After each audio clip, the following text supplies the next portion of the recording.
राम कृष्ण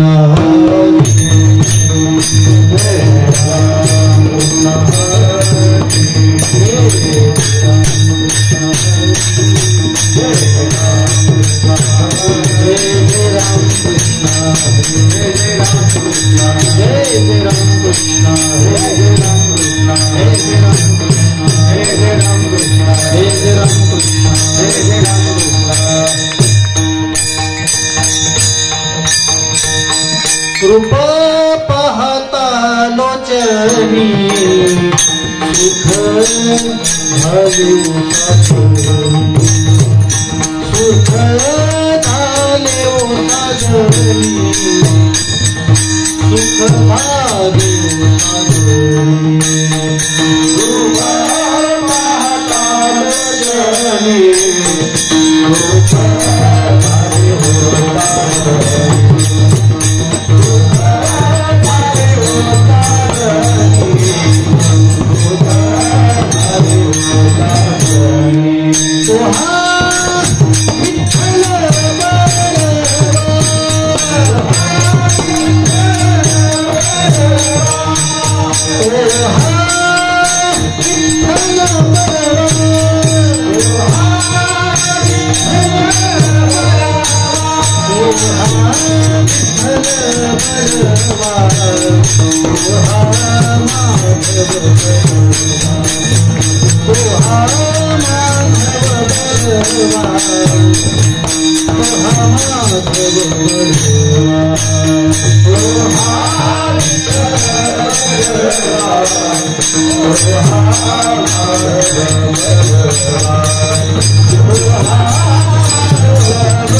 देव जाणता देव जाणता देव जाणता देव जाणता देव जाणता देव जाणता देव जाणता देव जाणता या सत्ता एकही आपुया सत्ता एकाहे आपुया सत्ता एकाहे देव जाणता देव जाणता देव जाणता देव जाणता देव जाणता देव जाणता देव जाणता सत्ता एकाही आपुया सत्ता एकाहे आपुया सत्ता एकाहे देव चतुर देव चतुर देव चतुर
देव देव जाणता आपुलिया सत्ता एकाएकी देव चतुर जाणवणी अंतर वर्ततसे देव निराळा अलिप्त विटाळा तुका म्हणे देव चतुर जाणवणी अंतर वर्ततसे विठ्ठला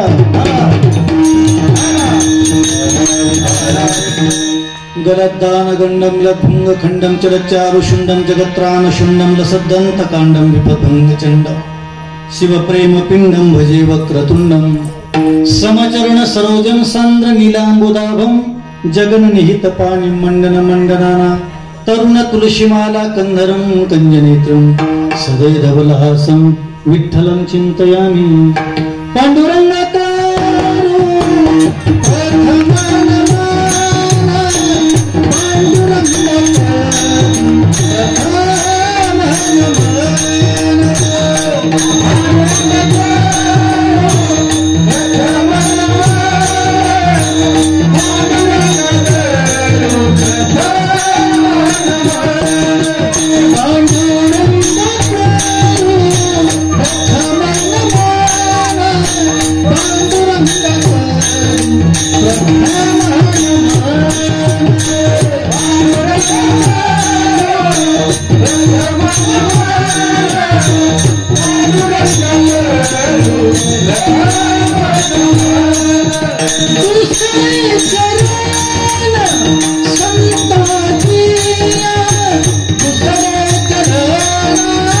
संता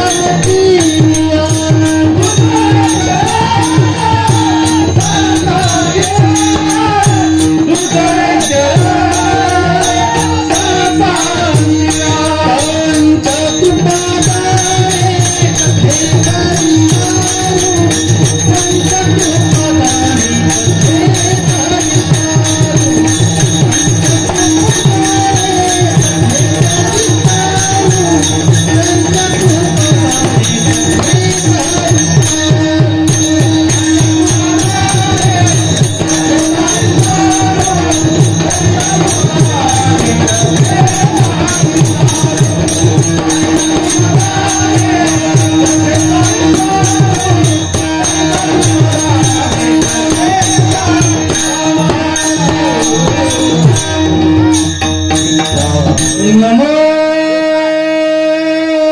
सद्गुरु तुकया ज्ञानदीपा, नमो सद्गुरु सच्चिदानंद रूपा,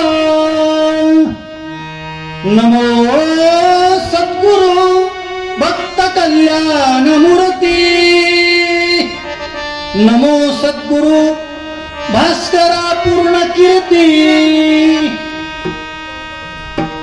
देव जाणता अपोलिया सत्ता एकाएकी, देव चतुर जाणूनी अंतर वर्त तसे. कीर्तन रूपी सेवेकरता निवडलेला अभंग महान भगवत भक्त संत सम्राट विश्ववंदे महाराष्ट्र भूषण देहूचे सुप्रसिद्ध साधू वैराग्याचे मूर्तिमंत पुतळे, वारकरी संप्रदायाच्या कळशस्थानी विराजमान असणारे परमार्थातील सर्वोच्च मानबिंदू, पंचम पुरुषार्थ पंचम वेद निर्माते, जगाचा संसार सुखाचा व्हावा याकरता आपल्या संसाराची पूर्ण होती देणारी जगवंद्य जगमान्य हिंदवी स्वराज्यातील संस्थापक छत्रपती शिवरायांचे श्रीगुरु ज्ञानेशप्रिय जगद्गुरु तुकोबा यांचा देवाच्या व्यापकपणाचं दर्शन घडून देणारा तिन्ही चरणाचा अभंग कीर्तन सेवेकरता निवडलेला आहे. विठ्ठला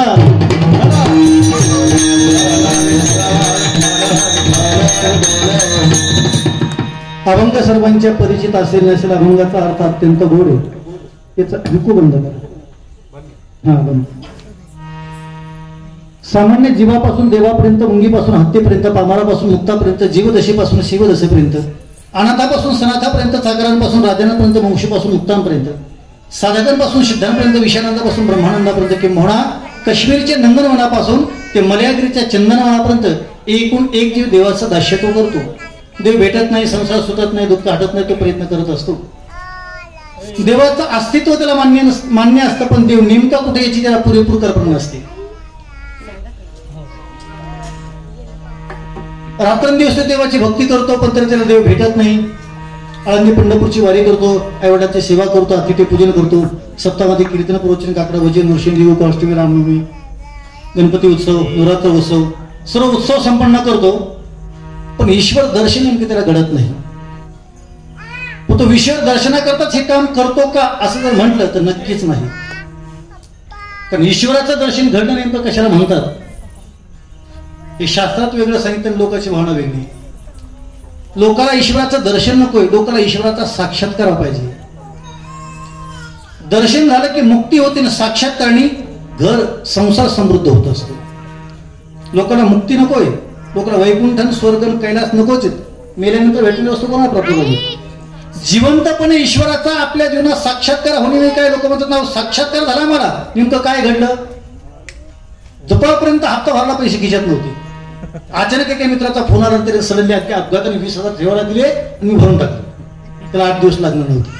गणपती बाप्पाची कृपा झाली. लोकांना साक्षात्कार तेव्हा वाटतो जेव्हा आपल्या जीवनात संकट जातं, दुःख जातं. हा लोकांना साक्षात्कार हवाय. आपल्या स्वतःचा बंगला असावा, स्वतःची चांगली गाडी असावी, चांगली नोकरी असावी, समाजात राजकीय, क्रीडा, साहित्य, सर्व क्षेत्रात त्याला मान असावा, एकही हप्ता थकल्या नसावा, आपलं शरीर स्ट्रॉंग असावं, शरीर कोणतं निरोगी नसावं, ही ईश्वराची कृपा मानली जाते. या उलट अखंड ईश्वराचं भजन करणाऱ्या माणसाला जर एखादं संकट आलं तर बरीचशी माणसं संकट कालामध्ये ईश्वर सोडून गळ्यातली माळ तोडून मद्यप्राशन करताना मी पाहिले की नाही? आपण पाहिली बरीचशी माणसं 20-20, 25-25, 30-30 वर्ष ज्याने परमार्थ केला, पण एखादं का संकट त्यांच्या जीवनावरती आलं की त्याने संकटामुळे परमार्थ बंद केला आणि सरळ ते व्यसनाधीन होताना आपण पाहिले. काही माणसं तर शेवटच्या टोकाला सुसाईड, आत्महत्या करण्यापर्यंतची पाहिलीत आपण. कारण लोकांना देव फक्त समृद्धी करता हवाय, लोकांना प्रपंच सुखी ठेवण्याकरता देव हवाय, मुक्ती करता नको. आपल्या गणेश संग्रह मंडळाची जर सांगता झाली आणि गणपती विसर्जनाच्या दिवशी जर कदाचित गणराई उभे राहिले आपलं स्वतःचं वाहन घेऊन, आणि ते फक्त जर सर्वांना म्हटले ना, मी तुमच्या सर्वांना कैलासला घेऊन जायला तयार आहे, कोण कोण यायला तयार आहे? मला वाटत नाही कोणी जाईल म्हणून. जर उद्या सांगितलं भगवान विष्णूचं वाहन आलं, त्यांना सांगितलं ज्यांना ज्यांना वैकुंठात यायचं ते या बाजूला या. कोण जाईल वैकुंठात? मामा. जर एखाद्या समोर ब्रह्मदेवाला सांगितलं स्वर्गात घेऊन जातो, लोकांना वैकुंठात स्वर्गात जायचंच नाही कोणाला. लोकांना इथं सुख हवं, लोक इथं समृद्धी हवी. लोकांना पास होणे ईश्वराची कृपा वाटते, लोकांना लग्न जुळणे नाही कळलं. लोक म्हणे आमचं लग्नच पोराचं जुळत नव्हतं, 134 पोरी पाहिल्या, शेवटी 35 पूर्ण 13 सिलेक्ट. देवाची कृपा झाली. लग्न जुळणं देवाला कृपा वाटते, लोकांना घर बांधणं लोकांना कृपा वाटते. संसारातली कोणती घटना अचानक घडली की लोकांना देवाची ईश्वराची कृपा वाटते. आणि त्याकरता उत्सव संपन्न केले जातात. लोक म्हणतात 4 कंपनीने अप्लाय केलं होतं, तशी गुणवत्ताही नव्हती, पण तरी अचानक स्वप्नात पाहिलं नाही अशा कंपनीचा कॉल आला. आणि पॅकेज ऐकून तर मी शॉक झालो. विनोद तो नाही, मजा तर नाही, अरे मर जाएंगे हम. देवाचा साक्षात्कार होता. म्हणजे जेव्हा आपल्या जीवनात चांगलं घडतं तेव्हा ईश्वराचा साक्षात्कार मानला जातो, वाईट घडल्यावर नाही. तुकोबराच्या भाषेत बोलू का? तुकोबराच्या उलट बोलली, बरे झाले देवा निघाले दिवाळी, बरे या दुष्काळी पिढाळी. जीवनामध्ये आमच्या वाईट घडलं त्यात ईश्वराची कृपा झाली अशी या वृत्तात तुकोबराय बोलतात. म्हणजे तुकोबराची ईश्वर कृपा साक्षात्कार हा आपल्यापेक्षा वेगळा आहे. आपला संसार चांगला झाला तर ईश्वराची कृपा, संसारात बिघड झाला की देव आमच्यावरती कोपला. देवाची ते खुणाला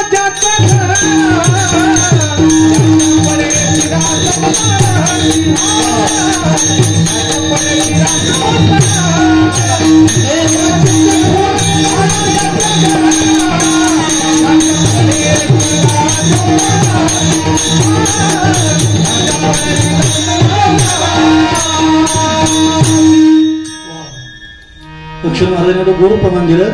देव आपल्या घरी आला, देवाची आपल्यावरती कृपा झाली हे जर समजायचं असेल तर आपल्या संसारात विघ्न येणं ही ईश्वराची कृपा मानली जाते. म्हणून आपल्यावरती समृद्ध संसार होण्याकरता जे प्रयत्न केला जातात. त्यामुळे गेली 25 वर्षे आपले महादेवनगर हडपसर सन्मित्र कॉलनी नंबर 2 मध्ये बालाजी तरुण मित्र मंडळाने यावर्षी 25वं वर्ष, म्हणजे गेल्या वर्षी 24 वर्षे झाली. म्हणजे आपण 2 तप पूर्ण केले. 12 वर्षाला 1 तप म्हणतात. सच बराबर तप नाही, झूठ बराबर पाप, जिनके हृदय साप उनके हृदय प्रभाव. कोणत्याही जीवनामध्ये तप घडावं लागतं. कोणत्याही क्षेत्रात 12 वर्ष झाले की तप म्हणतात. आपल्या वाजवण्याला 12 वर्ष झाले की तप झाले, आपल्या गाण्याला 12 वर्ष झाले की तप झाले, आपल्या कीर्तनाला 12 वर्ष झाले की तप झाले. आता माझं 3रं तप चालू आहे कीर्तनाचं. मी 29 वर्ष झाले कीर्तन करतो. 9 जून 1992 ला घर सोडलं आणि 93 पासून कीर्तन सुरू केलीत. अगदी छोटा होत्या पोरांच्या वयात तेव्हा सोडलेलं घर आहे मी. गेली 30 वर्ष संप्रदायाचं अध्ययन करतोय. 29 वर्ष झाले कीर्तन करतो. त्यातले 2 तप तर पूर्ण झालेत, आता 3ऱ्याची वाट चालली. 3रं होतंय पूर्ण का उरत तर काय माहिती. कोरोनासारखा एखादा आजारी माझा सारा कार्यक्रम गुडप. त्यामुळे यावर्षी आपल्या 25व्या वर्षाच्या निमित्ताने गेल्या 2 महिन्यापूर्वी केंदूरला आम्ही भाऊ साकोर यांच्याकडे त्यांच्याच आजोबाच्या निमित्ताने पुण्यतिथीला कीर्तन होतं. तिथलं कीर्तन ऐकल्याच्या नंतर त्यांना वाटलं आपल्या गणपती मंडळात कीर्तन झालं पाहिजे असं त्या दिवशी ते बोलले होते. ते फक्त म्हणले मी एकदा हडपसरला गेलो, कॉलनीमध्ये गेलो की माझ्या सगळ्या मित्र परिवाराला एकदा विचारतो, वरी श्रेष्ठ ज्येष्ठ श्रेष्ठ मंडळी सर्वांना विचारतो आणि एक कार्यक्रम आपण करूया. त्या दिवशी त्यांचा फोन आला, मित्रमंडळाने सर्वांनी सांगितलं आणि परत एकदा आपल्या सर्वांचं दर्शन घडलं. कार्यक्रमाला प्रारंभ झाला. 8 ते 10 असा टायमिंग. ते म्हणले होते 9 ते 11 करायचं, कारण मी तर म्हणलो होतो 7 ते 9 करायचं. पण दोघांचं कॉम्प्रोमाइज झालं, सरकार स्थापन झालं नाही कळलं.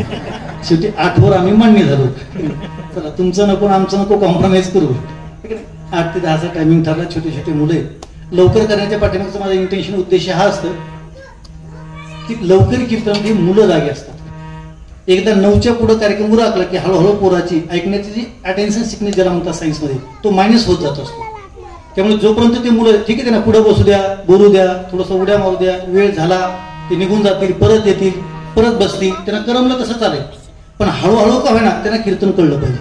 ज्या दिवशी महाराष्ट्रातल्या मुलांना कीर्तन ऐकण्याची सवय लागेल त्या दिवशी महाराष्ट्रातले वृद्धाश्रम आणि अनाथाश्रम बंद होतील. कारण आज भारतातल्या 29 राज्य आणि 9 केंद्रशासित प्रदेशामध्ये एकमेव महाराष्ट्र असं समृद्ध राज्य. महाराष्ट्र सर्वात समृद्ध राज्य. इतर राज्यात गेल्यावर कळतं की आपलं राज्य किती सुखराम सुखराम. त्यातल्या पुणे, मुंबई, नाशिक याला गोल्डन ट्रँगल म्हणतात. हा तो सोनेरी त्रिकोण आहे. इथं तर राहणाऱ्या माणसाने प्रसन्न राहावं. पुण्यासारखी युनिव्हर्सिटी आहे, तुकोबा ज्ञानोबासारखे संत आहेत, छत्रपती शिवाजीराजे समाजासारखे राजे आहेत, संपूर्ण विश्व पादाक्रांत होईल अशा महाराष्ट्रामध्ये प्रचंड मोठी ताकद आहे. पण आपण कारण नसताना डिप्रेशनमध्ये जातो. माझं तर वैयक्तिक मत सांगतो, आमचे गुरुजी वैकुंठवासी ज्यांच्याकडे मी पपुज आणि संस्कृत शिकलो, पांडुरंग महाराज वैद्य, बाबा म्हणायचे विज्ञान माणसाचा मृत्यू वाचवायचा प्रयत्न करतं. आपण गाडी चालवताना सीट बेल्ट लावणे, याचा अर्थ गाडी जरी धडकली तर पुढे जाऊन आपण आपल्याला इजा होणं, इंजुरी होऊ नये. आपल्या गाडीमध्ये एअर बॅग असणे, म्हणजे सायन्स माणसाचा मृत्यू वाचवायचा प्रयत्न करतं आणि अध्यात्म माणसाच्या मृत्यूची भीती नष्ट करतं. अध्यात्म जगणारे माणसं मृत्यूला विसरून जातात. मृत्यूचा त्याच्यावरती परिणाम होत नाही. काही जरी जीवनात घडलं, किती मोठं संकट आणि किती मोठं दुःख आलं तरी सहजपणे पिलवतात, कारण ते त्याला ऍक्सेप्ट करून बसलेले असतात. त्यांना एका घटनेची जाणीव झाली असते की या मृत्यू लोकामध्ये इथं कोणी जगण्याकरता आलं नाही. इथं मृत्यू लोकामध्ये मृत्यू हा जगातला एकमेव अंतिम सत्य आहे. त्याचा चेहरा नक्की नाही. मृत्यूचा चेहरा नक्की आहे. मृत्यूला नेमका कलर नाही, त्याला रंग नाही ना कोणताच, त्याची आकृती नाही कोणती, मृत्यू कसा दिसतो. मृत्यूला पक्ष नाही, मृत्यूची निवडणूक नाही, मृत्यूचा मतदारसंघ नाही, कोणताच राखीव नाही, मृत्यूला आरक्षणच नाही. कोणत्याच आरक्षणाची, कोर्टाची, हायकोर्टाची वाट पाहायची, सुप्रीम कोर्टाची गरज नाही मृत्यूला. मृत्यूला गाव नाही, जिल्हा नाही, रूप नाही, सुंदर कुरूप, उंची नाही, हाईट कमी जास्त, मृत्यूला काहीच नाही. आणखी सांगू का, मृत्यू जर एखाद्या गावात होत नाही अशी जर बातमी जर आली ना, या गावात माणसं मरत नाहीत, गुंठ्याचा भाव का असेल, आमच्या तर वाट्यालाच यायचं नाही. लोक मग तुम्ही स्केअर फूट तरी माझ्या वाट्याचा ठेव, तिथं तर उभा तरी राहतो, जगलो तो जगलो. आत्ताच आपण गेले 2 दिवस झाले कार ऍक्सिडेंट मध्ये मिस्त्री गेली. एवढा मोठा उद्योजक माणूस, एअरबॅग ओपन झालं तर गेले का नाही, गेले. पाठीमागल्या पुण्याचे प्रसिद्ध बिल्डर गेले, कुमार बिल्डर, निगडीच्या ब्रिजवरती. त्यांच्या अपोजिट साईडने डंपर आला आणि तो वरून गेला. एअरबॅग ओपनच व्हायचा चान्स मिळाला. एका वाक्यात सांगतो, तुम्हाला ज्या दिवशी त्याला घेऊन जायचं का त्याशी तो कधीही घेऊन जातो. फक्त त्याला तुम्हाला जगवायचं का, मग तो कोणत्या अवस्थेत जगवतो. रामानंद गोस्वामी तुळशीदासाने असं विधान केले, जितने तारे गगन में उतने शत्रु हो, जितने तारे गगन में उतने शत्रु हो, कृपा भली रघुनाथ की बाल न बाका हो. फक्त त्याची कृपा असावी लागते. नंतर आपण सुख करता दुःख हरता, तो हरतो ना सर्वांचं. म्हणून त्याच्याच साक्षीने त्याच्या समोर आपल्या जीवनाचं चिंतन घडावं. म्हणून आजीनं आता सुंदर चाल गायली. ते महाराष्ट्रातील युवा कीर्तनकार आणि संगीत विशारद लक्ष्मण महाराज मिठे, त्यांच्या सोबतीला अमोल महाराज, ज्यांनी सुंदर पकवाज वाजवला ते कीर्तनकार विठ्ठल महाराज कावळे, सुंदर बाबा पिटी वाजवत आहेत. आमच्या पाठीमागं गवळी मामा आहेत, हंडे महाराज आहेत. हे सर्व महादेव भजनी मंडळ, ते तरुण भजनी मंडळ, यांच्याकडे मी 9 वर्षापूर्वी कीर्तन केलं. तेव्हा नुकताच माझा ऍक्सिडेंट झाला होता आणि त्यानंतर ऍक्सिडेंट नंतरच माझं ते दुसरं कीर्तन होतं. हा म्हणजे तिथं दुसरं.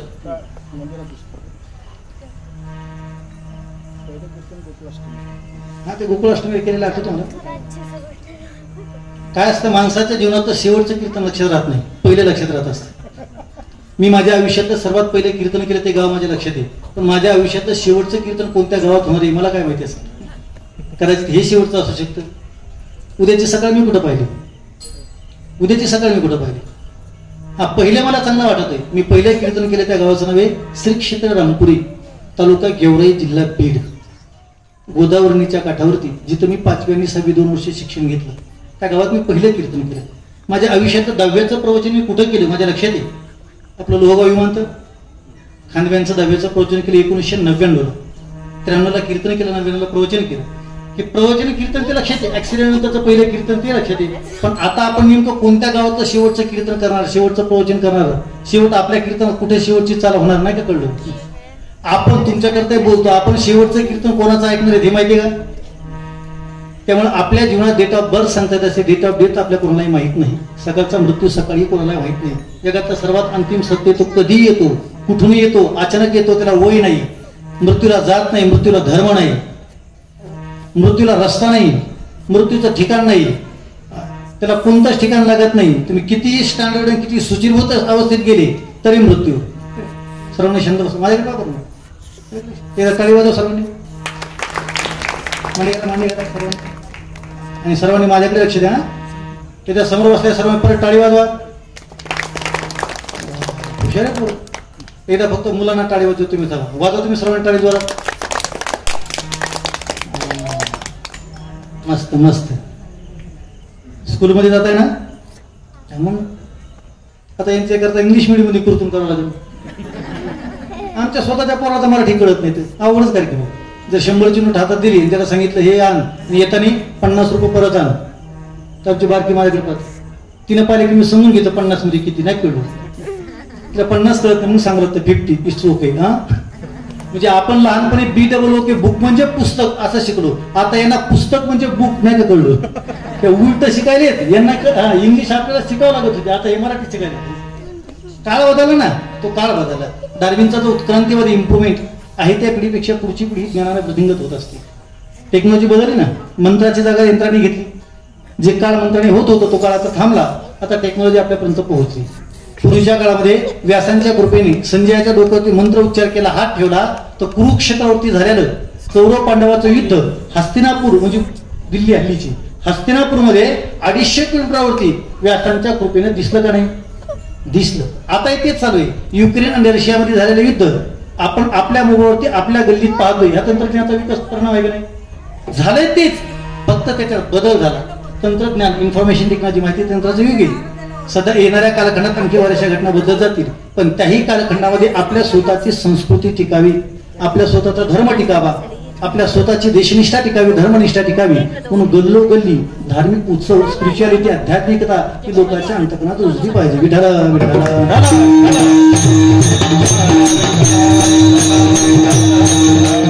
इथं बसलेल्या सर्वांनी जोरदार टाळी वाजवा. इथून पुढे फक्त आता एवढी सूचना लक्षात ठेवा, इथून पुढे कोणी कोणतं तरी प्रमाण म्हटलं की त्या व्यक्तीचा रिस्पेक्ट, आदर, भावना, उत्साह, प्रोत्साहन म्हणून टाळी वाजवत चला. कारण कीर्तनामध्ये रंग भरण्याकरता 5 व्यक्तीला सारखं वागावं लागतं. गाणारा, वाजवणारा, बोलणारा, ऐकणारा आणि माईक सिस्टीम. यातला एकही व्यक्ती कमी झाला तर कीर्तनात रंग भरत नाही. गाणारा व्यक्ती तयार आहे, बोलणारा विद्वान आहे, माईक सिस्टीम चांगली, वाजवणारा तयारी, आणि बसणारी माणसं प्रसन्न नसतील तर प्रसन्न पाहिजे की नाही? बसणारी माणसं प्रसन्न असायला पाहिजे. हुशार तर असतात माणसं, पण रिप्लाय देत नाहीत. म्हणजे त्यांना काही जरी सांगितलं फक्त पाहतात, रिप्लाय देत नाहीत. मला वाटतं कोणीतरी माईक हातात घेऊन अगोदर म्हटलं आपल्या सर्वांना जोशाने, महाराजांना उत्साहाने प्रतिसाद द्यायचा आहे, असं कोणीतरी सांगत होतं. त्याने सांगितलं ना आपल्याला महाराजांना असा प्रतिसाद द्यायचा सुंदर. त्याला कारण वक्ता बोलला आणि त्याचा प्रतिसाद आला नाही तर वक्त्याला पुढचं वाक्य सुचत नसतं.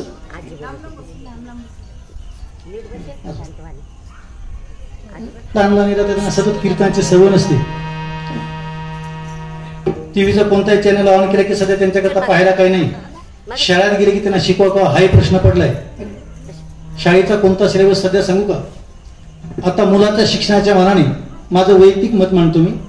एके केरळच्या बाईने क्रांती केली, डॉक्टर दिली, आणि ते प्रचंड मोठी क्रांती केली. आपल्याला माहिती आहे ती, पण एकदा सांगतो तिनं काय केलं माहिती का? तिनं शाळेवरती दावा केला मुलाच्या संबंधाने, स्वतःच्या मुलीच्या संदर्भाने. तिनं सांगितलं माझी मुलगी अत्यंत ब्रिलियंट आहे आणि ही भारताची शिक्षण पद्धती मला ऍक्सेप्ट नाही. शिक्षिकेला कळालेलं नेमकं काय म्हणायचे. तिच्या म्हणण्याचा अर्थ असा होता एखाद्या मुलाला पहिलीमध्ये 99% मार्क्स पडले. पूर्ण बोला थोडस. फर्स्ट मध्ये 99 मार्क्स पडले की तो पोरगा पुढच्या वर्षी कितीला जाणार? सेकंड, दुसरीला, बरोबर नाही?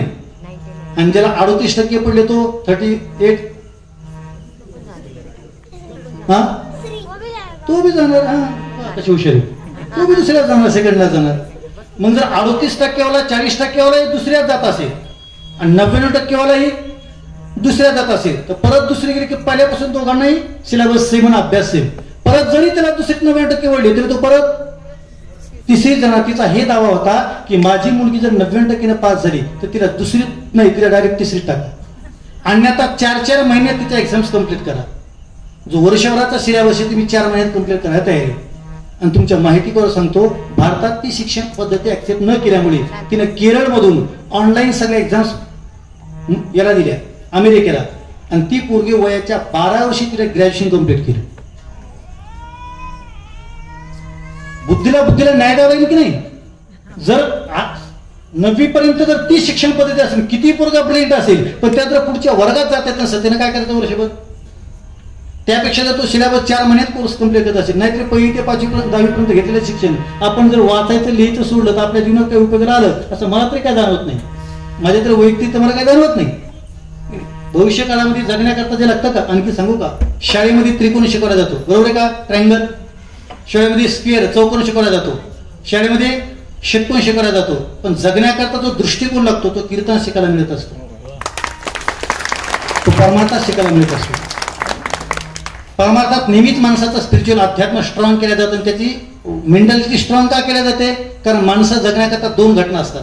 माणसाच्या बॉडीमध्ये दोन पदार्थ जातात दोन ठिकाणांकडून. आपल्या तोंडातून अन्न जातं आणि कानातून विचार जात असतात. तोंडातून गेलेलं अन्न बॉडीला स्ट्रॉंग करत असतं आणि कानातून गेलेले विचार मनाला स्ट्रॉंग करत असतात. जर तुम्ही फुडिंग जर तुमचं अन्न चांगलं केलं तर तुमची तब्येत स्ट्रॉंग राहील, फिजिकली स्ट्रॉंग राहाल. आणि तुम्ही जर मेंटली स्ट्रॉंग राहायचं असेल तर तुमच्या कानातून गेलेले थॉट हे स्ट्रॉंग असावे लागतील, ते पॉझिटिव्ह असावे लागतील. आजही भारत जगभरात टोटल कंट्री ऑफ वर्ल्ड जगातल्या 195 देशांमधील टोटल पॉप्युलेशन ऑफ वर्ल्ड 707 कोटी संख्येमध्ये कोरोनाने मेलेल्या लोकांची संख्या मोजा, त्यातले 90% लोक फक्त भीतीने मेलेत. अरे पुढे घाबरून मेलेत, माझं कोणी नाही, माझ्यासोबत कोण नाही, कारण कोणी भेटायला जात नव्हतं. तुमचं काय सांगून बसा. माझ्यासोबत ड्रायव्हिंग करणारा एक पोरगा होता कृष्णा नावाचा, माझ्यासोबत ड्रायव्हिंग करणारा पोरगा. नेमकं त्याच्या आईचा त्याला फोन आला, कोरोना नेमका स्टार्ट झाला होता. त्यानं फोन स्पीकरवर टाकला, तो गाडी चालवत होता. आईने विचारलं, बाळा कुठे आहे? महाराजांच्या सोबत कीर्तना चालू. बरोबर, एक कर ना, ती मग कसला तरी कोरोना मरून आलाय आणि तू ही लवकर घरी. तो मला येतो ना. महाराज नाही, महाराजाला म्हणू दे, तू ही. मामा स्पीकरवर मी ऐकत होतो ते, त्याला तर कळत नाही गाडी कशी चालव. त्यानं गाडीला ब्रेक मारून ते मला काय म्हणते, बाबा आईचा स्वभाव भोळा आहे म्हणून मी ऐकलंच नाही. आई असं सहज बोल नाही, मी ऐकलंच नाही म्हणलं काही, मी काहीच नाही ऐकलं. तू फक्त एक काम कर, तू सकाळी उठ, तू पहिला घरी नाही. कारण जर माझ्या समोर ऐकताना जाते मला, मी मरू दे म्हणलं, पण तू निघाता. तुमच्या माहिती कसं सांगतो, त्याला घरी पाठवला. तो गंगाखेड होता, परळीचा खाली परभणीचा होता गंगाखेडचा. तो जेव्हा घरी गेला तेव्हा त्याला 14 दिवस क्वारंटाईन केलं. त्याला क्वारंटाईन कसा केला तुम्ही सर्वांनी? क्वारंटाईन माझ्या व्यक्तीची परेशानी पाहिली काय असते. अहो त्याला असा लांबून डब्बा देत होते, लांबून डब्बा द्यायची, आणि तो जेवला की त्याचा डब्बा काठीने उचलायची, गरम पाण्याने धुवायची. त्याचे मित्र त्याला लांबून भेटायला यायचे, हात करायचे, बरं का? ते मला मी एवढं काय पाप केले 100 फुटांवर बोलताय? नाही बाबा, तो पुण्यातून आलास आणि पुण्यात काहीतरी आलंय. काय काय अवस्था झाली महाराज. आमच्या एक मित्राची तेवढी परेशान झाली, त्याने 1 महिन्याची सुट्टी टाकून गावाला गेलं. 14 दिवस तिकडं क्वारंटाईन झालं, 2 दिवस घरी थांबलं, 14 दिवस इकडं क्वारंटाईन झालं. नाही कळलं, 18 दिवस क्वारंटाईन होतं. 28 दिवस फक्त 2 दिवस नाही. त्या काळामध्ये कळलं की आपल्या जवळची माणसं कोण आहेत, जी म्हणत की your my breath, your my heart, तू माझं हृदयस. आणखी थोडं स्पष्ट होतं बरं का. गोळी मामा हडपसर निगडीला माझ्या मित्राचा बंगला आहे प्राधिकरणमध्ये, ते खूप चांगला बंगला बांधलाय. तो नेहमी मला फोन करायचा, महाराज इकडे आले ना, एकदा तुमचे पाय माझ्या बंगल्याला लागू द्या, तुमचे पाय माझ्या बंगल्याला लागू द्या, माझ्याकडे जेवायला या महाराज, माझ्याकडे जेवायला या. असं तो खूप वेळेस म्हणायचा. नेमकं कोरोनामध्ये मी तिथून चाललो होतो, मी त्याला फोन केला. अरे म्हणून मी निगडी प्राधिकरणमधून चाललो. तिने काय सांगितलं माहिती का, महाराज तुम्हाला दक्षिणा फोन पे करतो, नाही कळलं, गुगल पे करतो, फक्त घरी येऊ नका. अरे म्हणलं, जो मला म्हणलं होतं घरी आल्यावर माझं घर पुण्यवान होणार आहे. आता जसं खाली फेटा बनत असताना वेतरा का गमडी वरती जाऊ, ठीक आहे, चहा घेऊ, थोडं 2 मिनिटं या, तोपर्यंत खाली उतरा, ज्याची त्याची इच्छा असते ना, आपल्या घरी यावं भावना असते, ठीक आहे. तिनं सांगितलं 2 मिनिटं, म्हणजे अगोदर ज्यांना आम्ही घरी आल्यावर पुण्य वाटत होतं त्यानं फोन पे रक्षण देतो, घरी न देऊ, घरी ये नका. कारण माणसाला मृत्यू समय कोणी अपेक्षित नसतो. एकदा माणसाचा मृत्यू जवळ आला का मग जगातल्या कोणत्याच व्यक्तीची माणसाला गरज आहे. वाटतं का गरज? तर तुमच्या परिचित सांगतो, अभंगाची प्रस्तावना थांबवतो. युक्रेन आणि रशियामध्ये आपण जे पाहिलं का, युक्रेन आणि रशियाच्या युद्धात काय पाहिलं तुम्ही मला माहित नाही, मी जे पाहिलं ते सांगतो. ज्या माणसांची अब्जावधीची प्रॉपर्टी होती, अब्जावधीची प्रॉपर्टी होती, आहे तशी प्रॉपर्टी जागेवरती सोडली आणि त्याने एअरपोर्ट गाठलं, काय होतं? मृत्यू. ज्या माणसाचे आज 4 अंकी उतारे होते, 7/12चे 4 अंकी कळलं ना, म्हणजे हजारो एकर ज्यांची जमीन होती, एकक दशक शतक हजारो एकर ज्यांची 7/12 आणि 8चा उतारा होता, हाही तशा जमीनचे 7/12 सोडले आणि एअरपोर्ट गाठला, काय उत्तर दिलं? मृत्यू. ज्या माणसाकडे देणदर 5-5, 7-7 हजार कोटीच्या एफड्या होत्या, त्याने डॉक्युमेंट्स पाहिले नाहीत, हाही त्या एफड्यान बँका सोडून दिल्या, एअरपोर्ट गाठले, उत्तर काय दिलं? मृत्यू. का थोडं स्पष्टच बोलू? अहो जी माणसं आपल्या गाडीला कोणाला हात लावू देत नव्हते, 2-2, 3-3 कोटीच्या ज्यांच्या गाड्या होत्या, ज्याने गाड्या अशा सोन्यासारख्या सजवल्या होत्या, त्यानं आहे तशा चाबी फेकून दिल्या, गाड्या फेकून दिल्या. अहो मी तर इथपर्यंत पाहिले लोक विमानाला लटकून आली. अरे कुठे काळ्या पिवळ्या गाडीमध्ये जसं लोक लटकतात तशी युक्रेन रशियामध्ये लोक लटकली की नाही. खरं तर विमानाकडे लटकणी पाहिलं होतं का आपण. चला अतिरेक सांगतो, शेवट सांगतो जरा. मी इथपर्यंत पाहिले जी माणसं आयुष्यभर भारताचा हेट करत होती, तिरस्कार करत होती, अशा पाकिस्तानच्या पोरानं भारताचा तिरंगा हातात घेतला होता. प्रेम म्हणून नाही, केवळ मृत्यूची भीती. प्रेम होतं का ते, उत्साह होता का, भावना का, आदर होता. उलट ते तिरंगा जाळतात, तिरंग्याचा हेट करतात. पण तरी त्यांना तिरंगा हातात घेतला कारण कोणीतरी त्यांना सांगितलं की भारताचा तिरंगा हातात घेतला की युक्रेन नाही, रशिया नाही, कोणाचाच अटॅक होत नाही. जर काय अटॅक झाला की सकाळी दिल्ली सुरू. मेरे भाई और बहनों, कळलं का, उराकलाच कार्यक्रम. भारताचा अवघड कार्यक्रम. आता कोणी बोलायचं नाही पहा गावाना काही तरी बुलडोजर बाबा आणखी युपी तिथं तर काय झालं की बुलडोजर चलसलायचं ते. आता तो काळ गेला. आता आमचं मनगट मजबूत आहे. हम करेसो, आम्ही जे ठरवलं ते. आता सत्य पुढे शहाणपण चालत. किती माणूस विद्वान झाला, किती मोठा झाला, सत्यशिवाय चालतं का. आयुष्यभर आपल्या नौदलाकरता ब्रिटिशांचा झेंडा होता. पहिल्यांदाच 4 दिवसापूर्वी ब्रिटिशांचा झेंडा फेकून दिला आणि सध्या भारताच्या नौदलामध्ये छत्रपती शिवरायांची मोर आणि झेंडा ध्वज लहरतो. सामान्य घटना असेल हे सहज घडत नसतं, त्याकरता सत्ता असावी लागते. मृत्यू समयी माणसाला कोणी प्रिय वाटत नसतो, कोणीच प्रिय वाटत नाही मृत्यू समयी. जगात माणसाला कोणीच कोणाकरता शिल्लक नाही. प्रत्येक जण आपला आपला सेव मृत्यू. जेव्हा अशा टायमाला ईश्वर वाचवतो तेव्हा लोक त्या टायमाला ईश्वर लागतो. त्यांना बरं म्हणतात, देखा मनुष्य जात सकळ जी स्वभावता भजनशील झाली असे केवळ माझे ठाई. अर्थातच मनुष्य जन्मल्यापासून त्याची साधना करतो, पण तो जेव्हा भेटत नाही तेव्हा तो जिथं ज्याला पाहतो चुकीच्या ठिकाणी पाहतो तो त्याकरता सांगतो, तो कुठेही कर्म कर, कोणतंही कर्म कर, कोणत्याही भावनेत कर्म कर. तू जिथं जिथं जे जे काम केलं ते ईश्वराला कळतं. का कळतं, पहिले चरण देव जाणता,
सर्वांनी टाळी वाजायचं जोरात.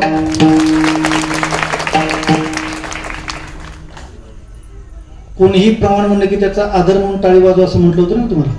परत एकदा वाजवा. विसरले का. विसरणं माणसाचा स्वभाव असतो. मी कधी कधी विनोदाने सांगत असतो, एका मुलीचं लग्न झालं, सासरला गेली. तो पहिलाच दिवस सासऱ्यांनी काम सांगितलं, सुनबाई पाणी आण. तुम्ही हो आणते.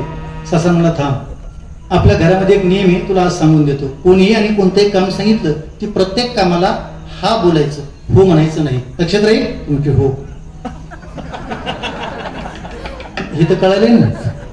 सासरीने परत सांगितलं, सुनबाई आपल्या घरात हो म्हणायचंच नाही ना. मी तेच तर तुला सांगायलो. परत एकदा सांगतो, मी बोलू, कोणी बोलू, कोणतंही काम सांगू, आता या क्षणापासून तू प्रत्येक कामाला फक्त हा बोलायचं, हो म्हणायचं नाही. लक्षात राहील. हो.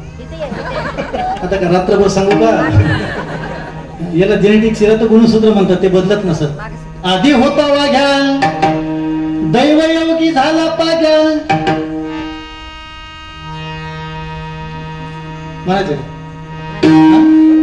एकट राहीन मुळ स्वभाव जाईना, एकट राहीन मुळ स्वभाव जाईना, एकट राहीन मुळ स्वभाव जाईना, एकट राहीन मुळ स्वभाव जाईना,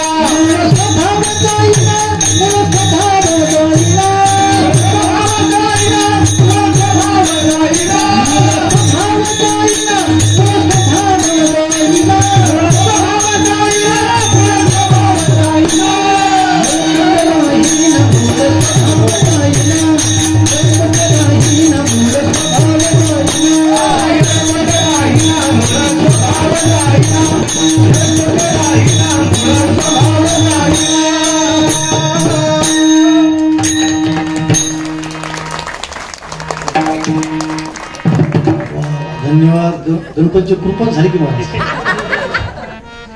मी हे म्हणायचं का टाळू लागलो त्याचं कारण सांगतो.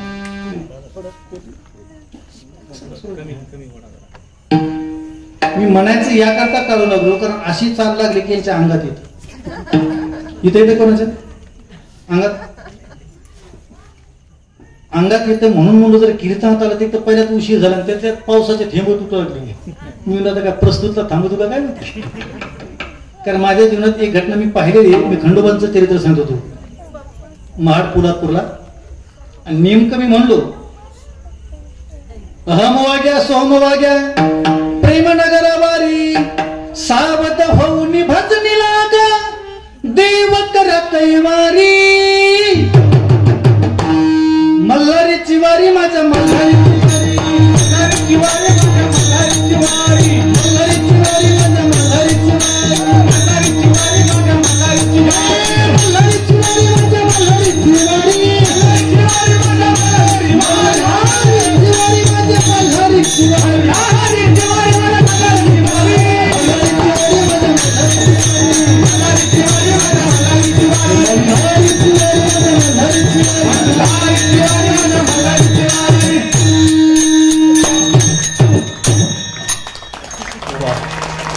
असेच वाजत होते. त्यांच्या वाजण्यामुळे मी खंडोबाचं चरित्र सांगताना अचानक एका मावशीच्या अंगात आलो. ते उभा आहे बरं. ते अंगात आलं मी पाहिलं तर मी त्यांना इग्नोर केलं निग्लेक्ट केलं. मी म्हणलं जर मी त्यांच्याकडे पाहिलं तर सर्व त्यांच्याकडे पाहतो.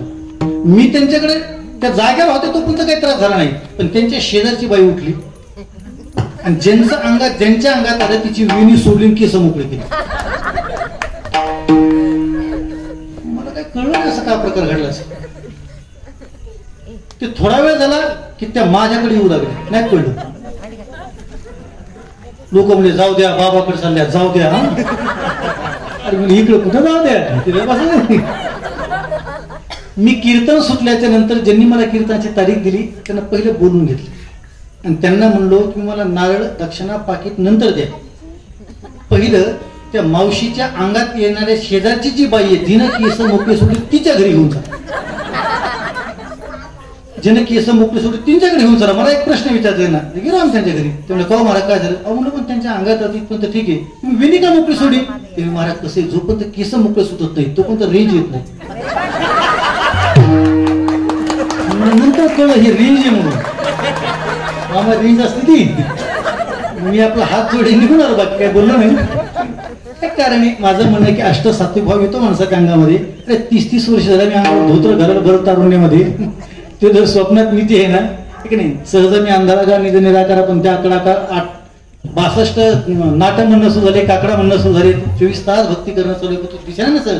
याकरता म्हणलो देव जाणता देव जाणता देव जाणता देव जाणता देव जाणता आपुलिया सता आपुलिया सता एकाएकी देव चतुर देव चतुर देव चतुर देव चतुर.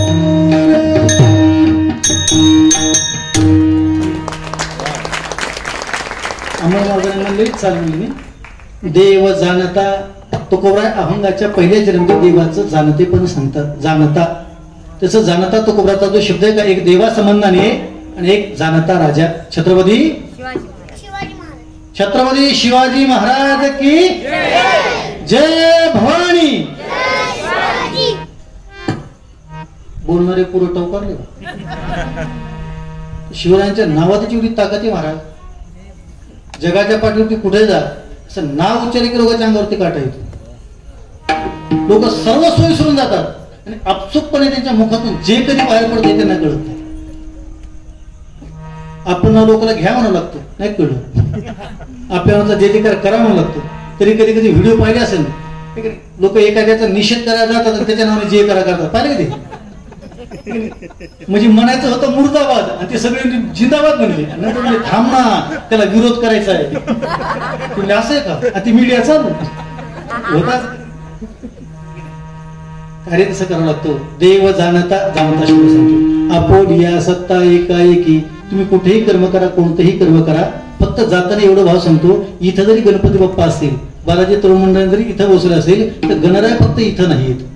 तुम्ही जिथं जिथं काम करा तिथं तिथे ते आहेत. तुम्ही जिथं काम करा तिथं ते आहेत आणि तुमचं सर्व काम करा ते तयार आहेत. हे फक्त सर्वांना दर्शन घडावं, सामुदायिक एकोपा घडावा, गल्लीचं संघटन राहावं, विचारांची देवाणघेवाण व्हावी, याकरता तो एकत्र येण्याचं काम असतो. नाही तर प्रत्येकाच्या घराचा देव नसतो. एकमेकाचे दुःख शेअर व्हावेत, एकमेकाला भेटावं. माणसाला भेटणार नाही. घराशेजारी घरी पण वर्ष भेट नाही आहे का? पहिले संगोपन चांगलं होतं, लोकांना तंत्रज्ञान कळत नव्हते, चांगलं होतं. आता लोकांना जास्त कळायला लागलं. जेव्हा पहिल्यांदा महाराष्ट्रात घरोघरी लँडलाईनचा फोन आला, लँडलाईनचा फोन, तेव्हा एवढी लोक घाबरत होते. मला महिला फोन उचलत नव्हत्या. काही किती वेळेस फोन वाजून बंद व्हायचा आणि तिकडून नवरा तालुक्यातून मग बायकोनं फोन उचलला. माझं तुला काय कळत काय? अर्धा तास झाला फोन लावतोय. अहो ते म्हणजे मी बाहेर पाणी भरत होते, मामी आतमध्ये होत्या, विचारा मामीला. मग विचारा मामी तुम्ही का फोन केला नाही? मामी नाही उचलत, त्याला शॉक लागतोय, करंट बसून. म्हणजे जी मावशी त्या काळामध्ये करंट लागेल म्हणून फोन रिसिव्ह करत नाही. आता त्यांच्याकडे अँड्रॉइडचे मोबाईल आहे, ते हो म्हणतात मारा सेल्फी, हा व्हॉट्सअप नंबर द्या, स्नॅपला पण मी इन्स्टा फेसबुक सगळं ओके म्हणलंय. बदलला काळ, काळ बदलला. जे आपल्याला 10वीत कळत होते पूर्ण पहिलीच कळत. किती बुद्धिमान आहेत त्यांच्या आता काही येताना सर्व जग कळतं. येणाऱ्या काळात फक्त एक मात्र दुर्दैव घडणार आहे. डार्विनचा उत्क्रांतीप्रमाणे काय घडणार आहे? येणाऱ्या काळात मुलाची आणि आजा आजीची भेट होणार नाही. ओके परत सांगतो, येणाऱ्या काळात मुलगा आणि आजा आजीची भेट होणार नाही. तुम्हाला असं का म्हणलात? माझं वाक्य सेव्ह करून ठेवा. माझं बोलणं आता तुम्हाला ओव्हर वाटलं पण रियालिटी सांगतो. कारण पूर्वीच्या काळामध्ये ज्या ज्या स्त्रियांची, यांना विचारा, यातल्या 90% स्त्रियांचे अगदी बाल्यावस्थेत लग्न झालेत की नाही? 10-11 वर्षाच्या वयात त्यांचे लग्न झाले. काही तर महिला असंही म्हणतात आम्हाला, महाराज आम्हाला लग्न काय झालं कळतच नव्हतं आम्हाला. म्हणजे आम्ही नवऱ्याच्या घरी गेल्यावर मोठ्या झालो, असं घडलं का नाही? म्हणजे पूर्वी लग्न लवकर होत होते, त्यामुळे सर्व घरातली नात्यातली लोक पाहायला भेटत होते. आता मुलांचे लग्न लवकर होत. आता 25च्या पुढे 30, 35, 38 नाही कळलं. आमच्याकडे 40चा बायोडाटा आहे. त्याला म्हणलं आता कशाला 40, 1-2 वर्ष थांबून जा कुंभमेळ्याला, तर देश सेवा धर्म सेवा आता काहीतरी. बरं तुम्ही सांगा 40व्या वर्षी जर लग्न करायचं, त्याच्यानंतर 3 वर्ष फॅमिली प्लॅन, कळलं ना?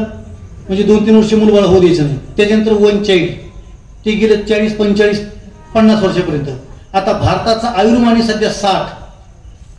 भारताचा आयुर्मान, पूर्वी लोक 100 जगायचे, आता सरासरी 50-60 वर्ष लोक जगतात.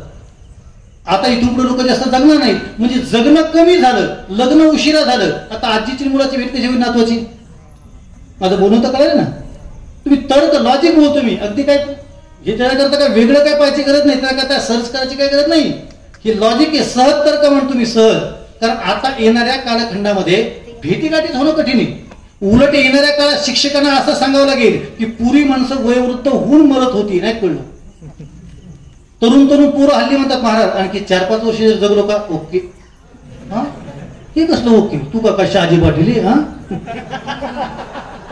डोंगीन ओके, तू कसलं म्हणतो ओके? तुला वेळ विचारतो ओके नोके. अरे काय जगण्याचं वय का राहण्याचं मरण्याचं वय काय काय काय विषय नाही महाराज. सध्या मृत्यूच्या संदर्भाने आम्ही तर दहाव्याचे प्रवचन करताना कधी शॉक होतो. कारण नातवाचा दावा असतो ना आजोबा पहिल्या समोर बसलेला असतो.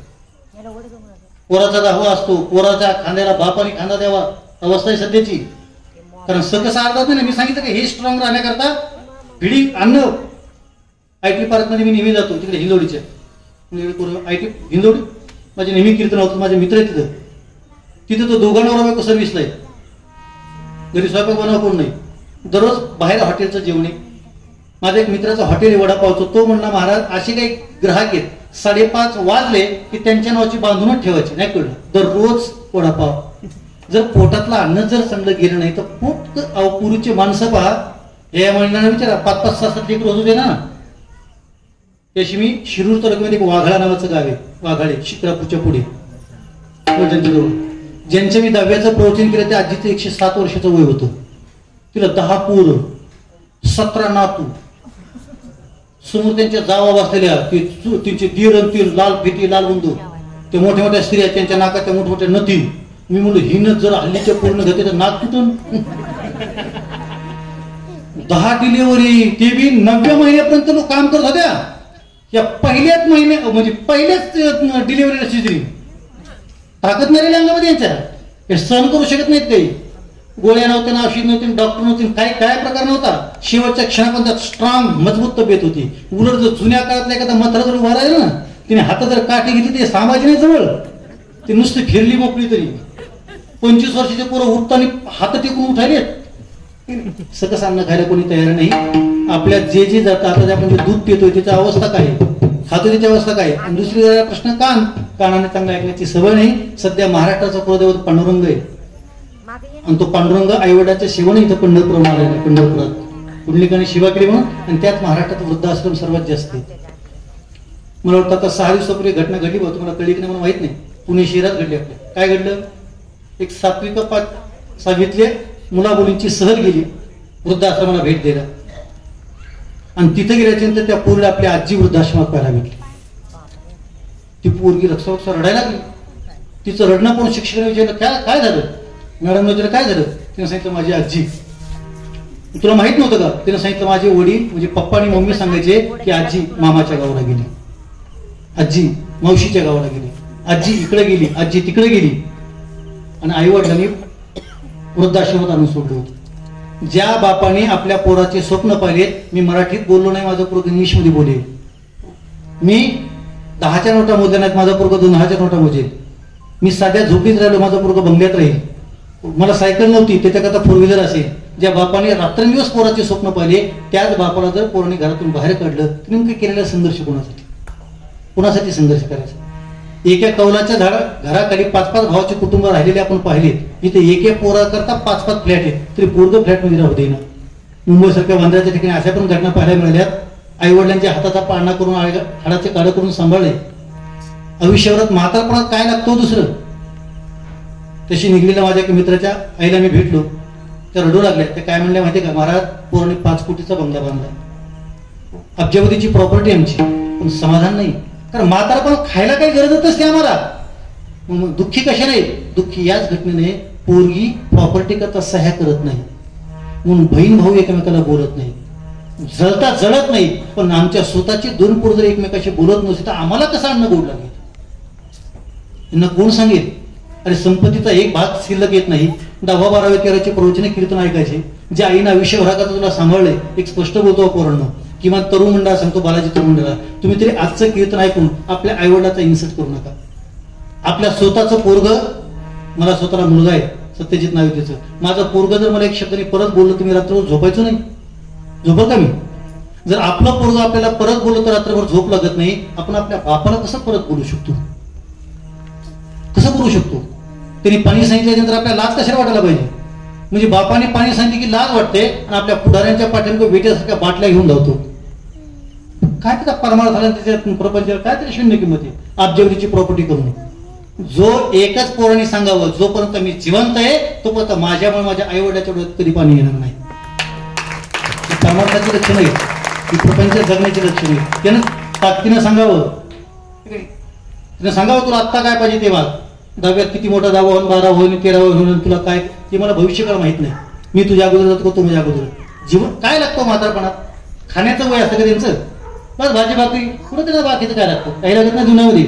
आणि नेमकं सर्वात मोठं दुर्दैव आहे जेव्हा आपलं पोरग आपल्या मनासारखं वागत नाही, आपली सून आपल्या मनासारखं वागत नाही, आपल्या सर्व घटना मनासारख्या घडत नाहीत. त्या टायमाला बोलायला शब्द शिल्लक नसतो. कारण शेजारी लोक नाव ठेवतील, नात्यातली लोक नाव ठेवतील. या नावाने ते विचार धीरगंभीर असतात. न त्यांच्याकडे कोणतं स्वातंत्र्य असतं, न त्यांच्याकडे कोणता पैसा पाणी असतो. जे करेल ती पूर्व दिशा फक्त ऍक्सेप्ट करणे. नंतर त्या मनात असं म्हणतात, म्हणत नाहीत पण मनात असं म्हणतात, त्यापेक्षा ईश्वराने जर दिलं नसतं तर बरं झालं असतं असं म्हणण्याची वेळ येते, ती वेळ येते. म्हणून तो लड़का देना तो ऐसा देना जिसकी जग करे आस, नहीं तो उसी से मुर्गी भली महीने को 150. जननी जनेश भक्तनी दाताया शूर, नहीं तो जनी वांज भली या खोबी गे दूर. आदर तर करावा लागेल की नाही आपल्या स्वतःचे. अहो कौतुक सांगतो तुम्हाला, इथपर्यंत सध्या मुलाची बापाची अवस्था आहे. पोरग बाहेरून घरी यायच्या अगोदर आईला फोन करतो, आई पप्पा आहेत का घरी. तुम्ही आई गेल्यावर मिस कॉल दे. बाप बाहेर गेल्यापूर्वी घरी येतं. मामा ही अवस्था आहे सध्या शहरातली, ही शहरातली अवस्था आहे सध्याची. बाप बाहेर गेला तर पोरग घरी येतं. बाप घरी असलं तर पोरग बाहेर टाइमपास असलं पण घरी येत नाही. एकमेकाला भेटायला तयार नाही. म्हणजे ज्याच्याकरता उभं केलंय तू जर भेटत नसेल तर तो बाप कसा चांगला अण्णांनी जगेल. त्यामुळे त्याची तर 50 वर्षी कम्प्लीट होती नाही हा प्रश्नचिन्ह आहे. प्रपंचामध्ये आपल्या स्वतःचा सर्वात मोठा चांगला पांडुरंगाचं दर्शन, गणपतीचा साक्षात्कार. तुम्हाला सांगू का, गणपती प्रत्यक्ष भेटत नसतो. ज्या दिवशी तुमची आई आणि वडील तुम्ही घरातून जाताना प्रसन्न चेहरे दिसले का समजून घ्यायचा आज तुम्हाला गणपती भेटला. त्यांच्या मनात ती प्रसन्नता, हात गणपती ते का तुम्हाला प्रत्यक्ष शाप थोडा देणार आहेत. ते श्राप देत नसतात कोणाला, पण त्यांचं मन जर नाराज झालं यापेक्षा कोणता श्राप असतो. त्यांच्या मनाची प्रसन्नता आता सर्वात मोठा आशीर्वाद आहे. ते सर्वात मोठं वैष्णवला असतं. तेच आपल्या सर्वांचा आशीर्वाद असतो. तुकोबारांनी तो भक्ती माणसं करतात, जाणते पण देवाचं संगत होतो. देव जाणता त्याला सर्व कळतं. कुठेही काम करा, कोणतं काम करा, देव जाणता किंवा न सांगता तुम्हा कळो येते अंतर.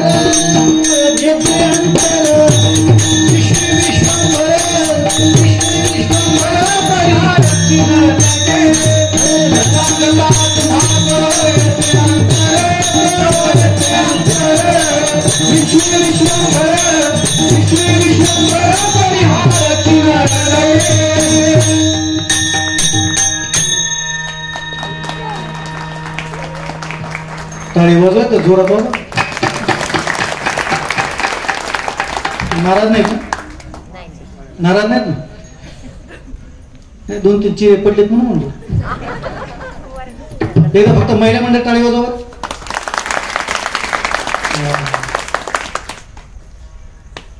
पुरुष मंडळी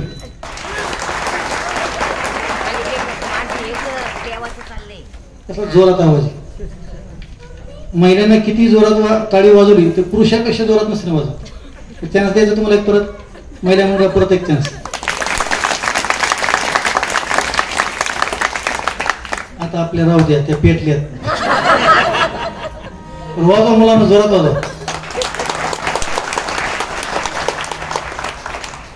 काय होतं, हात हाताजवळच असतो. दुसऱ्या करता टाळी वाजवण्याकरता हात हाताजवळच असतो, पण हाताजवळचा हात हातावर वाजण्याकरता मन मोठं असावं लागतं. उलट एखादं वाजवत असं तसेच जर थांब, हात दाबतोय, थांब थांब, रंगायली थांब. हा काही माणसं वाजू देत नाहीत. एक चांगलं वाक्य लिहून ठेवा पा, चांगल्या रस्त्यावरती गतिरोधक, चांगल्या रस्त्यावरती गतिरोधक आणि चांगल्या कार्यक्रमाला विरोधक हे असतातच. तुमचं काम चांगलं सुरू झालं की विरोध घडणारच. रस्ता गतिरोधक कधी असतात? रस्ता चांगला असतात, जो रस्ताच गतिरोधक आहे टाकायची गरज आहे का? चांगल्या रस्त्यावर गतिरोधक असतात. तसं आपल्या जर कामाला विरोध झाला समजून घ्यायचं आपलं काम चांगलं चालतं. नक्की असतं. आपल्या प्रपंचामध्ये जर आपल्या परमार्थामध्ये विघ्न येऊ लागले, संकट येऊ लागले, समजून घ्यायचं आपण देवाच्या समीप चाललो. तसं तो सहज भेटतो का? तुकोबारले तो सर्वांचं जाणतो. कुठेही कोणतेही कर्म करा. आमच्या गुरुजींचं एक वाक्य सांगतो, दुसऱ्या चरणात जातो. आमचे गुरुजी म्हणायचे, दररोज पाठाला 50 मुलं असायची, पण त्यातले 49 मुलं वेळेत पाठाला हजर व्हायची. एक थोडासा उशीर यायचा, थोडासा बुद्धिमान्य होता, पण गुरुजी तो आल्याशिवाय पाठ सुरू करत नव्हते. एक दिवशी बाकीच्या पोरांनी तक्रार केली, गुरुजी ज्याच्याकरता आपण वाट पाहतो नाही तर तो बुद्धिमान्याची त्याला काही कळतच नाही, त्याच्याकरता कशाला वाट पाहायचं? गुरुजीला वाटलं की सर्वांना अहंकार आलाय. गुरुजीने काय केलं माहिती का? त्या सर्व 50 लोकांना एक एक फळ दिलं आणि सर्वांना सांगितलं, उद्या परत तुम्ही क्लासला येताना हे फळ तुम्ही अशा ठिकाणी जाऊन खायचे जिथं तुम्हाला हे फळ खाताना कोणी पाहता कामा नये. पोरच ते खायला का घडी. एक पोरगा घरी गेला म्हणा, आई माझ्या अंगावर गोधडी टाक. गोधडी तुम्ही का टाक म्हणा, 2 गोधड्या टाक म्हणा. अरे पण तुला थंडी वाजली का? नाही म्हणा, 3 टाक म्हणा. आता 5-6 गोधड्या अंगावर घातून आतून खाऊ लागलं, कारण जसं द्यायचं ना आपण खाल्लेलं. कारण उद्या गुरुजी विचार नाही कोणी कसं खाल्लं. एक तर बहादर होतो, स्विमिंग टँक मध्ये गेले, पाण्यात पोहतने खाऊ लागलं. आपल्या आपल्या पद्धतीने सांगायचं, कोणी झाडावर, कोणी कुठे, कोणी कुठे. सर्व दुसऱ्याचे क्लास भरला, सर्वांना विचारलं, प्रत्येकाने आपण कसं कसं फळ खाल्लं आणि आपल्याला कसं कोणी पाहिलं नाही याचं एक्सप्रेशन केलं. सांगितलं मी असं खाल्लं. त्यातला जो बुद्धिमान होता त्याने फळच खाल्लं नाही. मग त्याला गुरुजीने विचारलं, अरे तू का खाल्लं नाही? तो म्हणला, गुरुजी नाही खाल्लं. पण का खाल्लं नाही? तो म्हणला, मी कुठं जरी फळ खाल्लं असतं तर तुम्ही सांगता का नाही का कणाकणामध्ये देव येईल भगवंत आहे. मग तू कुठं जरी खाल्ल्यात तू जर पाहणंच होता म्हणून तो पाहिजे म्हणून मी खाल्लंच नाही. गुरुजीने सांगितलं की एकटा पास बाकीचे नापास, गो ढळा नाही चला तुम्ही. याचा अर्थ तुम्ही कुठेही जरी कर्म केलं, कोणत्याही भावनात कर्म केलं तर ते त्याला कळतं. म्हणून देव जाणता देव जाणता, आहे की नाही. अपोलिया सत्ता एकाएकी, त्याची प्रचंड मोठी सत्ता आहे. पण सत्ता जरी असेल तर तो अत्यंत चतुर आहे दुसऱ्याच्या वेळी. देव चतुर देव चतुर देव चतुर देव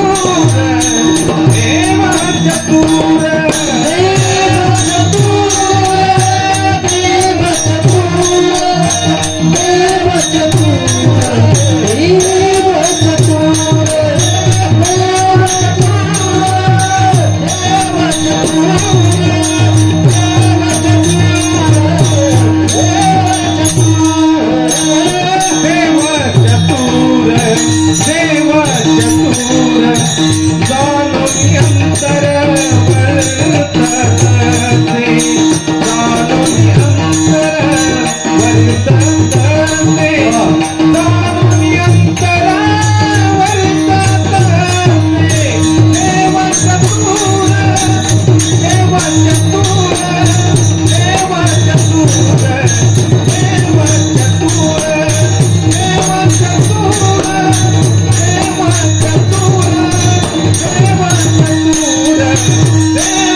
देव चतुर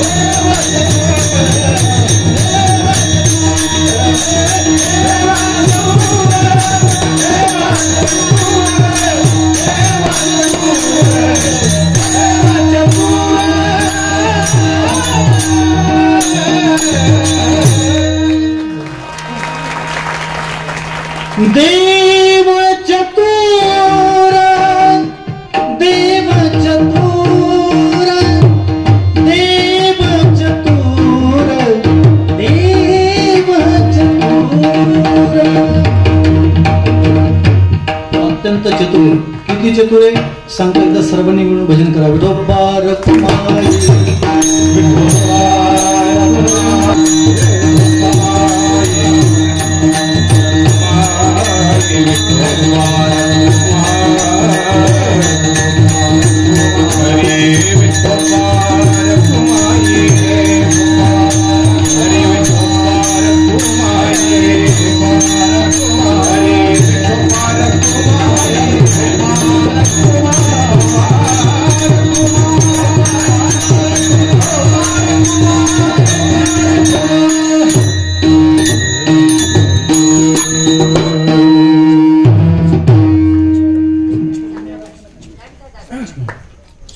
जोरदार टाळी वाजवा.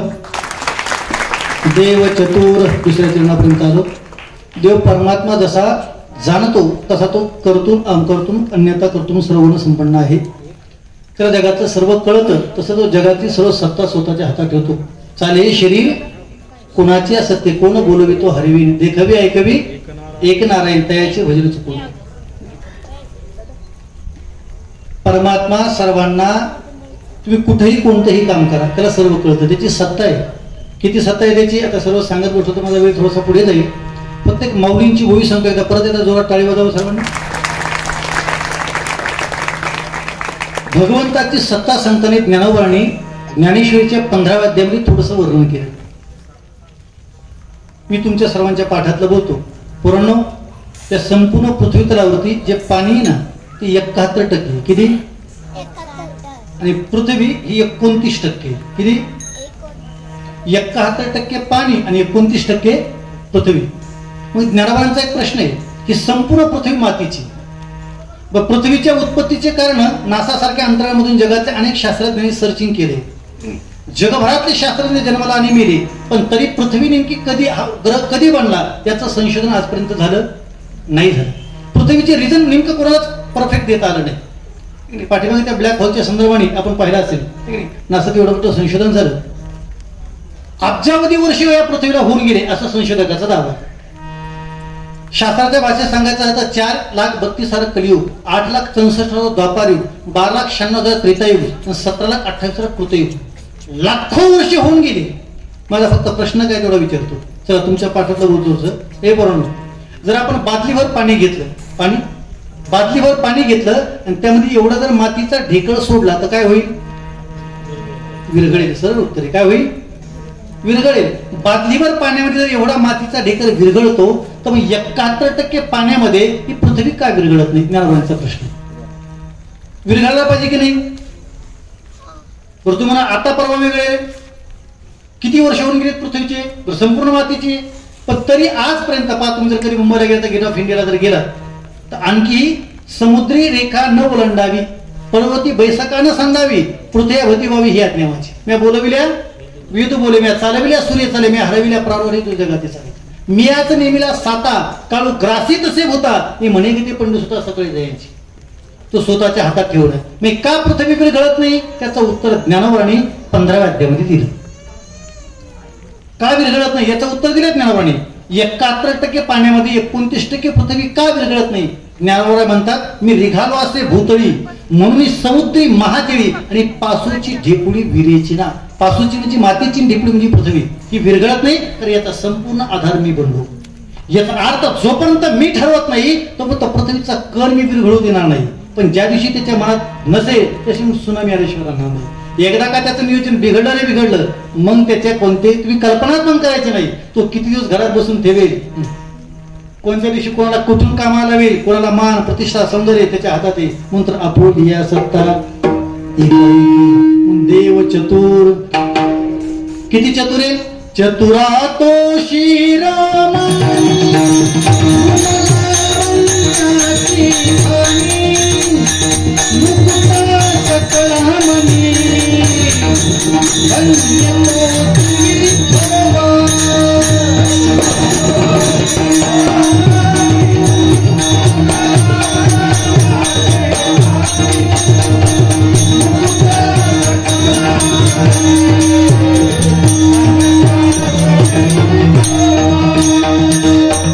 चतुरा तो श्रीराम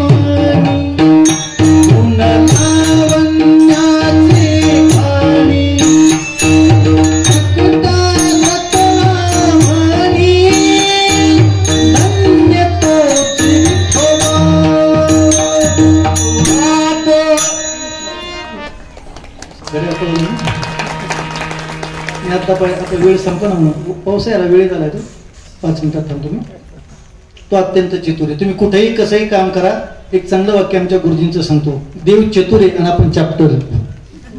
आपण मरणाची चॅप्टर आहे. आपला चॅप्टर पण सांगत बसलो तर मला दिवस नाही रात्र पुरणार नाही संपूर्ण. एवढे माणसं चॅप्टर, एवढे चॅप्टर कल्पनेच्या बाहेर.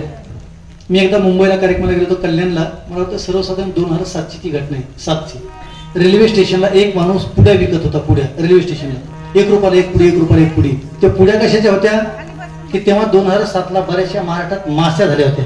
जेवताना सगळीकडे माश्या म्हणून त्यानं सांगितलं 1 रुपयाला 1 पुडी, माशी गायब. 1 रुपयाला 1 पुडी, माशा गायब. कोणी 5, कोणी 7, कोणी 10 जसे सुट्टे पैसे घेतले तशा त्यानं सांगितलं फक्त एकच नियम आहे, जेवताना सोडा, जेवताना सोडा. लोकांनी आपल्या 5-5, 10 पुड्या घेतल्या, घरी गेले. बायकोला म्हणजे वाढ ताट, माशा गायब. बायको म्हणजे काय केला असा मिर्याकल चिमत करव, तुला काय माहिती पुड्या घेऊन आलो, बस वाढ ताट. ताट वाढलं, पाणी फिरवलं, त्याने पुडी सोडली. पुडी सोडली तर पुडीमध्ये एक वाक्य लिहिलं होतं, उजव्या हाताने जेवा, डाव्या हाताने मासे हाना. बायको त्याच्याकडे पाहते, तो बायकोकडे पाहतो. तो मला नंतर जेवतो, पहिले काठी दे. आता तोपर्यंत माणूस सापडत असतो का? ते गेले निघून. असे फसणारे माणसाकडे सापडत होय, ते लगेच दुसऱ्या शहरात. एवढे चॅप्टर माणसं कल्पनेच्या बाहेर. मी नाशिकला कीर्तना चाललो होतो. नाशिकला कीर्तन होतं मला. नाशिकला जाताना आळ्या फाट्याच्या पुढे गेले की त्या टायमाला मी जेव्हा जात होतो बसनं तेव्हाची घटना, आता गाडी घेऊन जातो बसनं, तेव्हा दौलत रेफ्रेशमेंट नावाचं हॉटेल आहे बघा, तिथं मी जेव्हा जेवायला थांबलो तेव्हा तिथं मी पाहिलेली घटना सांगतो, माझ्या समोरची घटना. एक माणूस वेटरला त्रास देत होता. तर वेटरला म्हणत होता भजी नाही भजी गरम नाहीत, गरम नाहीत मला, गरम आण. तिने परत गरम काढली, परत आणली, तो नाही गरम नाहीत मला, गरम आण. वेटर म्हणलं अरे डायरेक्ट काढून तुला आणून वाढायलो, यापेक्षा आणखी काय गरम असेल, तो म्हणा नाही गरम आण. ते वेटर संकित होतं, त्याला आला राग, ते आत गेलं प्लेटमध्ये विस्तू घेऊन आलं. आता काय आवडत असते ते काय विषय, तिने मांडला प्लेटमध्ये विस्तू काय होतं. आणि मी नेमकं मी माझा तो विद्यार्थी सोबतचा पाच होता, आता काय घडलं, ज्याच्या पुढे प्लेट आणून मांडली, मला वाटतं हे काहीतरी बोललं, ते काही नाही बोललं. तिने खिशात हात घातला, सिगारेट काढली, ते विस्तूवर पेटवली, ओढून बाहेर गेली. अरे बापरे, मी म्हणलं हे जर ब्रह्मदेवाने पाहिलं तर ते उडी हानी मुलं वरून एवढे भयानक. आपण लय चॅप्टर मारण्याचे चॅप्टर काय, पण नाथांचा पैठण आहे ना, पैठण अहमदनगर ठिकाणी पैठण श्री संत एकनाथ महाराज बरं का मामा, तिथं नाथांची षष्ठी भरते, खंडे महाराज षष्ठी नाथांची. त्या षष्ठीमध्ये एका माणसाने नाटक भरलं होतं. नाटक, नाटकाचं तिकीट होतं 2 रुपये, 2 फक्त ओनली 2 रुपीज, 2 रुपये. आणि नाटकाचं नाव होतं रेड्या भूस खातो. म्हणजे तसं तर तिकडचं नाव वेगळं होतं, पण मी तुमच्याकरता बदलून म्हणलो, तिकडं असं नाव होतं हाल्या भूस खातो, कारण तिकडे त्याला हाल्या म्हणतात, रेड्या भूस खातो. लोक म्हणतो काय असं मग नाटक 2 रुपये, लोकांनी 2-2 रुपये घेतले, दिले, तिकीट घेतलं ना आत गेले. ज्यांनी नाटक भरलं होतं तिने रेड्या बांधला होता, त्या रेड्याच्या पुढे भूस टाकलं होतं आणि तो खात होता. लोक म्हणले काय नाटक, तो म्हणला रेड्या भूस खातो. लोक म्हणले हे झालं पण नाटक, तो म्हणला रेड्या भूस खातो. 2 रुपयात तुम्हाला दुसरं काय भेटणार, रेड्या भूस खातो. लोक एकमेकाला काय तोंडात मारल्यासारखं. मग ते पलीकडून आऊट, बाहेर पडण्याचं गेट, ते बाहेर पडले की जे बाहेरचे ते माझ्या काय आतमध्ये काय, तुम्हाला रेड्या भूस खातो. तर म्हणलं हे झालं नाटकाचं, पण नेमकं आत काय, तो म्हणलं रेड्या भूस खातो. अरे ते म्हणले पण नेमकं नाटक आहे, तो म्हणला 2 रुपये दे आणि टिकून जा. माणसाचा स्वभाव असतो, आपले गेले तसे दुसऱ्याचे गेल्यावर आपण मूर्ख ठरत नाही. आपल्या सोबतचा मूर्ख ठरला तर दोघं मिळून एन्जॉय करता येईल, पण एकटाच मूर्ख पडलं तर मग आपल्याला न, त्यामुळं ते माहिती असणारे पण बळच मी तर 2-2 रुपये देऊन आत पाठवले आणि सगळे फक्त 2 रुपये देऊन रेड्या भूस खाताना पाहत. त्याला कोणी काय म्हणत होतं, तो एवढंच सांगत होता नाटकाची रेड्या भूस खातो. काय चॅप्टर पण आहे तुकोबरा म्हणले देव चतुरी, अत्यंत चतुरी, चतुर राहतो शिरोमणी, तो सर्वांपेक्षा चतुरी. आणि म्हणून जाणून अंतर्वर्त तसे देव आपलं अंतकरण जाणतो, त्याला आपल्या मनात कळतं. वाक्य सांगेल त्याहीपेक्षा देव कर्तुम अकर्तुम शक्ती सर्व करतो, तो जगताचा भोगता नाही, शेवटचा.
देव जगतापेक्षा निराळा अलिप्त विकार रहित.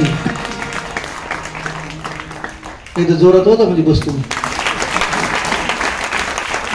खरं तर बालाजी मित्रमंडळाचं कौतुक करण्यासारखं आहे. मी कीर्तन तुमचे चेहरे पडले की लगेच थांबून असतो.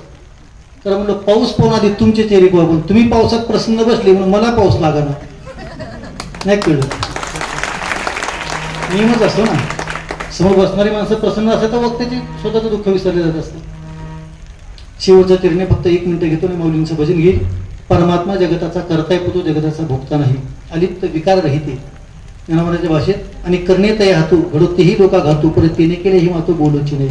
तो सर्व करतो. आणि म्हणून आपण 25 वर्ष गणरायांच्या स्थापनेला आज मंडळाला पूर्ण होत आहेत. गणपती बाप्पाची आपल्यावरती कृपा घडो, कारण तो बुद्धी विनाशक आहे. योगागुणात टीचर डे, शिक्षक दिनी ना, सर्व सामान्य असतात ते शिक्षक असतात, पण जे ज्ञानाचा उपदेश करतात ते गुरुजी असतात, अर्थात ते गुरु असतात. ठीक नाही, माणसाला जीवन जगण्याचं जे शिकवतात ते शिक्षक. ठीक नाही, पण जीवनामध्ये मृत्यूला कसं पाहावं हे जे शिकवतात ते गुरुजी असतात. संसाराची समृद्धी कशी करावी हे शिक्षकाकडून शिकावं, पण संसार नश्वर आहे, तो कधीही जातो, ईश्वरच सत्य जगातला आहे हे शिकवणारे गुरु असतात. पण गुरु नेहमी अध्यात्माचं मार्गदर्शन करतात.